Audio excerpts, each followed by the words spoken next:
Assalamualaikum warahmatullahi wabarakatuh. Selamat pagi sobat trader semuanya dimanapun saat ini Anda berada. Jumpa lagi dengan Wijaya Trading masih di analisa pagi. Hari ini di hari Rabu ya 9 Agustus 2023.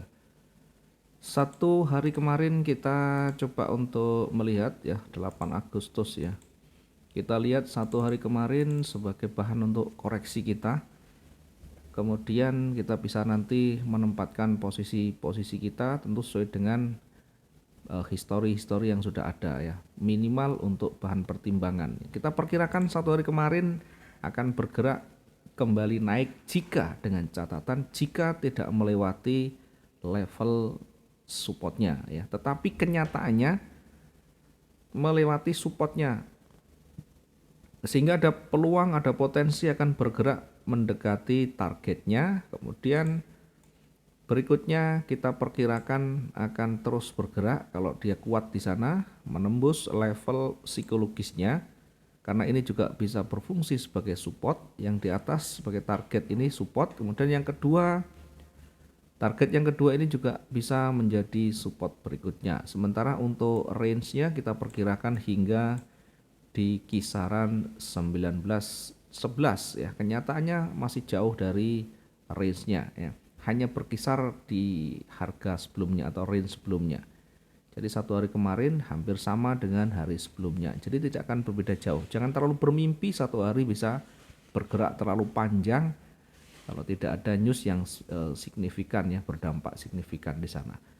Setidaknya dari histori yang ada itulah yang akan menjadi pergerakan-pergerakan yang seharusnya kita perhatikan ya, tidak akan beda jauh kecuali memang ada satu ya, news yang berdampak besar, yang kedua mungkin sentimen, itu pun akan ada tandanya, minimal dia akan melewati levelnya berikutnya, kemudian akan terbentuk struktur yang baru.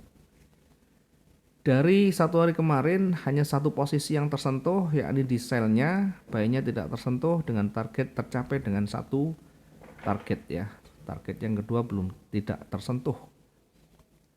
Ya, minimal kita ada potensi yang bisa kita dapatkan di sana. Belajar dari histori tentu kita harus banyak koreksi. Kalau yang kita lakukan salah, kita selalu banyak introspeksi, apa yang kurang dengan kita, apakah kita terlalu terburu-buru, terlalu berambisi, atau terlalu mengabaikan teknikal ya. Jadi kita nanti bisa banyak belajar dari pengalaman. Baik, hari ini kita akan mencoba untuk memetakan satu hari ke depan kira-kira seperti apa. Kalau kita lihat ini ada kecenderungan yang masih bergerak ke bawah ya. Dari puncaknya ini mulai terhenti di sana. Mulai terhenti, mulai datar sehingga ini menjadi swing high ya, tertingginya, puncak yang tertinggi yang terdekat dari runningnya. Kemudian kita tarik garis bantunya, kira-kira akan terbentuk polanya seperti apa. Oke, kita tarik seperti ini. Nah, sekarang yang di bawah ini ada datar atau mulai terjadi konsolidasi, mulai terjadi rejeksi. Sehingga kalau kita lihat dari histori yang ada ya, maka ada potensi dia akan memantul kembali hingga mendekati levelnya, hingga mendekati resistennya. Maka nanti kita uji di sini apakah dia mampu menembus atau tidak. Kalaupun menembus, nanti akan diuji lagi di level berikutnya di sini. Jadi tidak serta-merta langsung merubah tren, masih jauh. Karena masih berada di jajaran baris turun. Sekalipun ini misalnya dia bergerak seperti ini hanya tanda dia mau naik ya, tapi belum mengubah dari karakter tren yang ada. Dia hanya petunjuk yang akan memperkuat posisi bullish ya. Sehingga kita harus uji dulu setiap pergerakan dengan melihat bagaimana struktur itu terbentuk, bagaimana karakter candlenya yang terbentuk, sehingga kita bisa membuat probabilitas yang lebih potensial. Nah, kira-kira seperti ini nanti kita uji di sini. Ya, kira-kira apakah nanti break atau tidak. Kemudian nanti kita lihat di sini apakah ada tanda-tanda reversal. Nah, kalau ada tanda-tanda reversal, misalnya sudah mulai ada loss momentum, ada rejeksi, kemudian sudah mulai ada perubahan warna di sana, maka kita bisa menempatkan posisi sell di sini. Kita bisa menempatkan posisi sell di sini di 19 berapa itu ya? 20 ya 29 30 ya. Kita bisa menempatkan sell di sini. Ini sell area. Kita bisa tarik garis kira-kira berada di 1930-an ya. Ini dengan tentu melihat setelah tidak mampu menembus levelnya dan mulai ada tanda-tanda pembalikan. Diingat ini bukan langsung dari bawah kita sell di sini ya. Tentu kita menunggu dia memantul. Kemudian targetnya di mana? Kalau sell di sini kita bisa mentargetkan hingga di 1924. Kemudian resikonya di mana? Kita bisa buat perbandingan 1:1,5. Resiko taruh di atas. Ya, boleh di sini atau di sini. 1934. Resiko atau kita berikan SL-nya. Jadi kalau kita menempatkan posisi sell, kita tunggu dia akan terkoreksi atau memantul di sini. Nah, bagaimana kalau kita manfaatkan buy dengan targetnya di sini? Boleh, silakan saja. Kita bisa menempatkan juga buy di sini misalnya. Kita bisa menempatkan posisi buy area di sini ya. Buy-nya ini awal, jadi kita menempatkan posisi buy area di situ. Di mana itu ya kita bisa kira-kira bisa menggunakan pending, bisa melihat nanti ada konfirmasi naiknya ya. Kira-kira di 1927-an. Targetnya nanti mendekati levelnya, mendekati resisten ya di 1932, kira-kira di situ.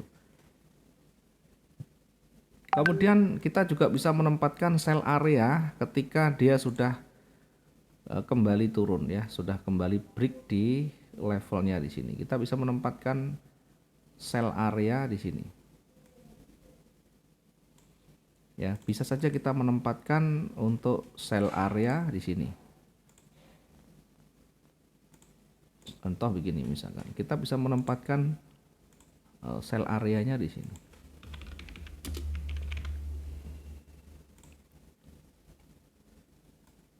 Targetnya di mana? Kita bisa menggunakan perbandingan resiko, misalkan ini selnya di mana kira-kira harganya sekitar 1922 ya. Kemudian untuk resiko kita bisa menggunakan perbandingan 1:1,5 atau 1:2 juga boleh. Misal begini. Resiko kita taruh di sini. Ya, resiko misalkan ditaruh di sini. Maka targetnya kita bisa lebihkan di sana. Nah, kita bisa taruh targetnya di sini. Apakah ada peluang sampai di sana? Peluangnya sangat terbuka. Kalaupun kita menggunakan range 1 hari yang kemarin, maka untuk mendapatkan, untuk bergerak turun itu masih potensial, masih bisa tersentuh. Jadi masih realistis, masuk akal saja. Bukan terlalu jauh ya. Jadi kira-kira sampai di berapa? Sampai sekitar 1914 ini cukup untuk satu target kita. Nah, untuk buy-nya yang di atas ini kira-kira resikonya bagaimana? Resiko kita taruh karena targetnya di sini, maka kita resikonya turunkan sedikit ya. Resikonya diturunkan sedikit. Nah, kita bisa taruh di sini.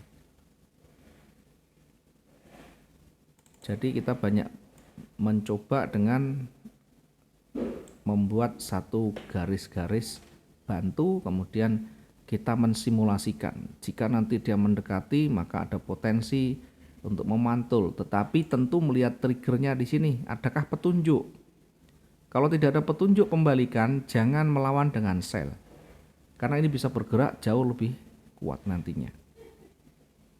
Termasuk ketika dia turun, nanti kita akan uji di sini, sell itu akan kita uji di sini, apakah dia mampu menembus bahkan sampai level psikologisnya. Apakah dia mampu menembus? Nanti kita akan lihat. Ya, kalau dia mampu menembus berarti kembali ke tren turun karena saat ini hampir terbentuk tren yang baru ya, tren yang terdekat maksud saya. Jadi lihat di sana ada swing high yang semakin merendah, swing low yang semakin merendah. Ini swing low-nya, ini swing low sudah terbentuk. Nah sekarang tinggal swing high-nya yang belum. Maka swing high-nya nanti kita tunggu dia akan sampai di mana. Apakah berada di bawah swing sebelumnya atau justru di atas. Baru nanti kita mengambil keputusan berikutnya. Mudah-mudahan ini bisa bermanfaat. Saya tidak memberikan angka yang pasti. Silakan diterjemahkan sendiri. Tadi sudah kita singgung, kita sudah perkirakan di kisaran-kisarannya. Silakan nanti tentukan pilihan sesuai dengan style masing-masing. Terima kasih, mudah-mudahan bisa bermanfaat. Selamat pagi, assalamualaikum warahmatullahi wabarakatuh. Salam profit dua arah.